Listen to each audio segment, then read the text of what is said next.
চা চক্র কার্যক্রমে বালুরঘাট বিধানসভার বিজেপি প্রার্থী বিদ্যুৎ কুমার রায়। পরিবর্তনের ডাক বিজেপির।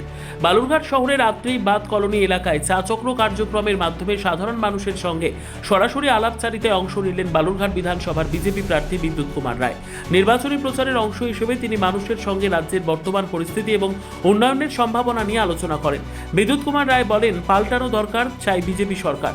রাজ্যে সুশাসন এবং প্রকৃত উন্নয়ন আনতে বিজেপিকে ক্ষমতায় আনুন। তিনি আগামী 23 এপ্রিল পদ্মফুল চিহ্নে ভোট দেওয়ার আহ্বান জানিয়ে জনগণের সমর্থন চান। এই কার্যক্রমে বিজেপি কর্মী ও সমর্থকদের উপস্থিতি এলাকায় উৎসবের আবহ তৈরি করে।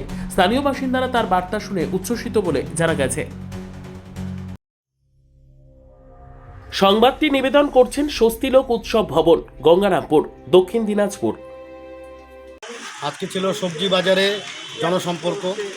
আচ্ছা, এই জনসম্পর্ক বালুরঘাট এই প্রাতিষ্ঠানিক চুরি, এই দুর্নীতিগ্রস্ত সরকারকে সরানোর জন্য সবাই একজোট হয়ে গেছে। বালুরঘাটের লোক বিচক্ষণ, শিক্ষিত, তারা এই দুর্নীতিগ্রস্ত সরকারকে আর রাখতে চাইছে। পরিবর্তনের জোয়ার এসছে, তাতে সামিল হতে চাইছে।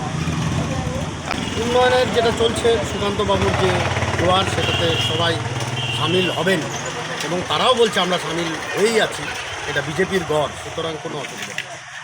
সর্বোত্তম সুযোগ সুবিধা রয়েছে আতিথেয়তায়।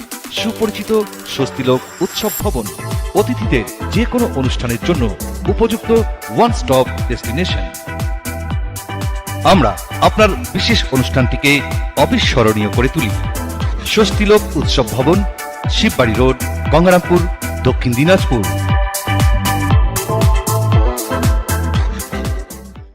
ব্যুরো রিপোর্ট, উত্তর বাংলা সংবাদ।